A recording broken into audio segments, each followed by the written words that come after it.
A little over a week ago, here in Michigan, we had 10 different tornadoes, ranging from 80 miles per hour to 100 miles per hour wind.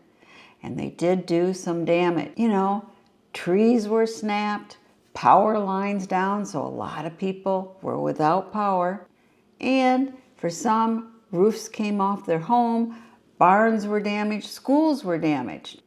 You know, thousands of people, the lights went out. And then what usually happens next is people rush to the store. They might get food and water supplies, but also they realize they need maybe a tarp, generator, chainsaw, all those type of things. And very often they're going to find the shelves empty. That's why in today's video, I'm going to walk you through some of the supplies that I think you should always have on hand before the sirens go off. And this isn't just theory. These are supplies I use. Now, we live in a wooded area, and for this storm, yes, we did have a huge branch down. So, by the way, I love its battery. I can actually use it because a regular chainsaw, I could never pull it far enough. This works great. But we were pretty lucky. In past storms, we've had huge trees down across our driveway. We are not even able to get out of our driveway. So that has happened multiple times. So we have learned to keep the supplies on hand that we might need. And for something like this, your goal is simple. You want to stay informed, stay safe, and be as self-reliant as possible.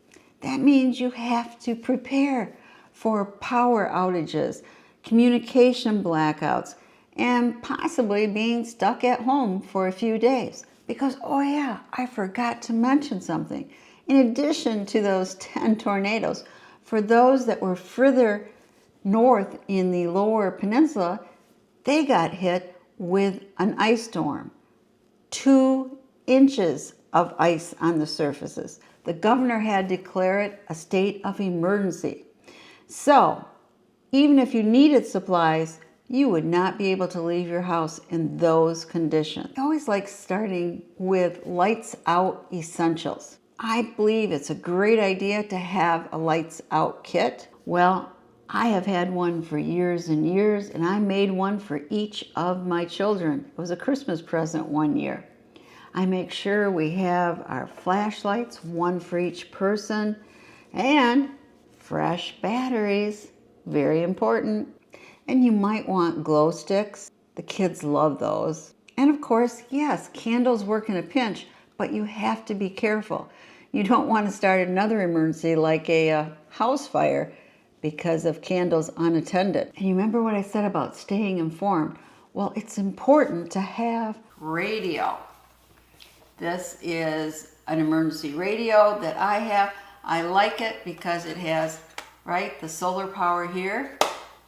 And over here, it has the crank if you need it. Although I wouldn't depend on that because it is plastic and I would think it'd be pretty easy to break. And of course, it also takes batteries. So it's solar charged, crank, takes batteries. And this one has the NOAA weather alert. Very important. Let's say it's a tornado or some other reason, maybe a hurricane. And you want to make sure your phone's emergency alert settings are on. Have a charge, make sure it's charged, backup for your phone, and a basic first aid kit. This is my home first aid kit. And I check it regularly to make sure I have the supplies I need. And of course, something that's always important in an emergency, have your water supply on hand. At least 1 gallon per person per day. And make sure you include some for your pets and livestock too. In addition to water, you're going to want easily to prepare food.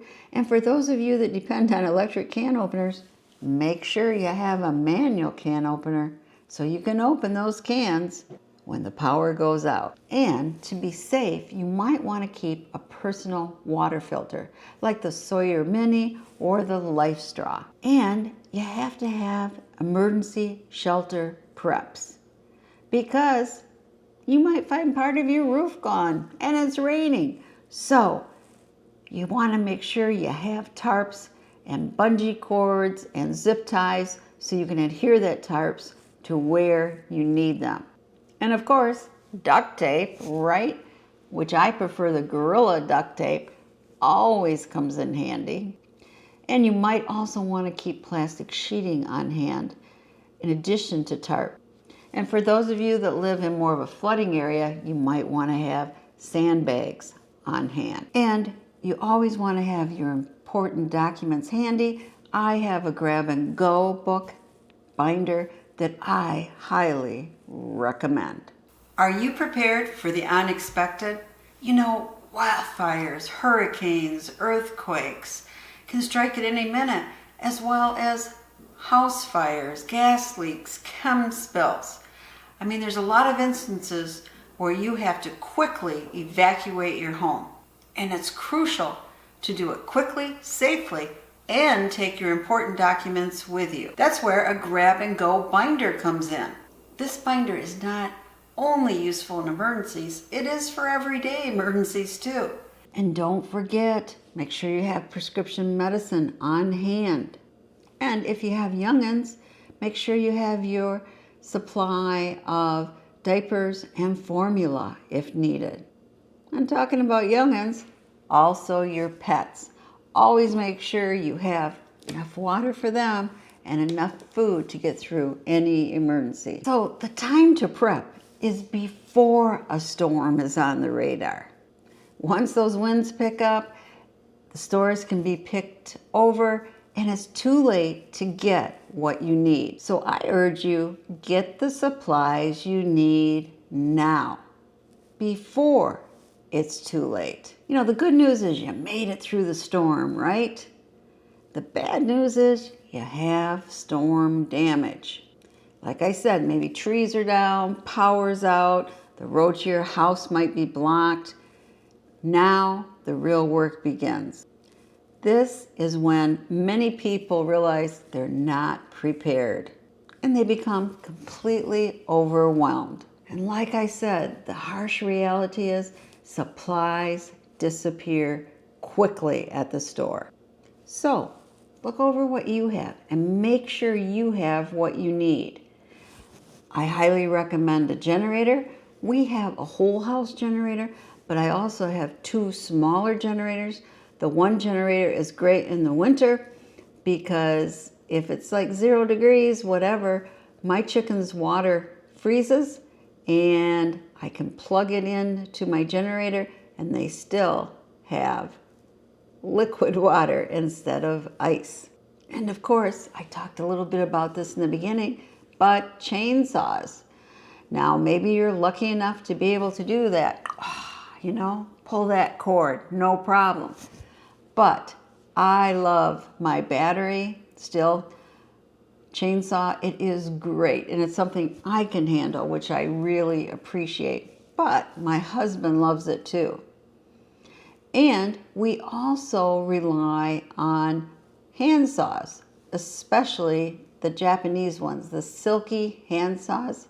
Well, look, I have these 3 different ones and I love each one. And again, you need those tarps. You might want to make sure that you have extra gas or kerosene in safe cans in storage so you have something to fill your generator or your car if in the near proximity gas stations are closed because of no power.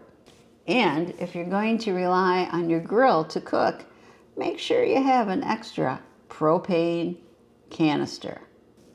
And if you are working outside, cleaning up messes, and you're using your chainsaw, your hand saws, I recommend that you have heavy-duty gloves and safety glasses. And for the chainsaw, you also might want earplugs. And it's a good idea to carry extra contractor grade garbage bags. It will come in handy when you're cleaning up the mess. And of course, you want a shovel, rake, wheelbarrow. But you know what I love even more than a wheelbarrow is my Gorilla garden cart. It is, I think it can take up to 600 pounds. It is so easy to maneuver and to dump once it's full. Great, it's helped us in many of a debris pickup after a storm. Oh, and depending the time of season, it wasn't needed right now, but make sure you have bug spray, mosquito spray especially. You might need it after the storm. So to me, here's the bottom line. If you think, I'll just grab whatever I need after the storm, well then you may be too late. So don't procrastinate, do it now. To me, smart prepping is quiet, calm, and intentional. You don't have to buy everything at once, but don't wait until the skies are dark and the radar's flashing red.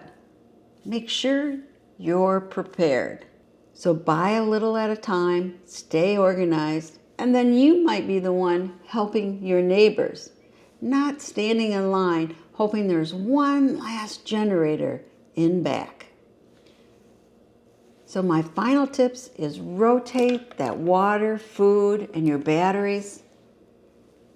Make sure you clean up your tools every time you use them and put them back where they belong. If you use something from your lights out kit, put it back in your lights out kit. And of course, practice using any of the tools before the power is out. You know, the storm might only last for minutes. I know here, when we got the 80+ winds, it was just sheets of water coming down. When I looked out, you couldn't see anything. But I swear it probably only lasted, I don't know, under 5 minutes. It was here and then gone.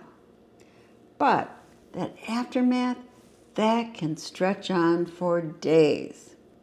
Having the right supplies before and after makes all the difference. So, what's in your storm kit? Drop a comment below and stay safe during this storm season.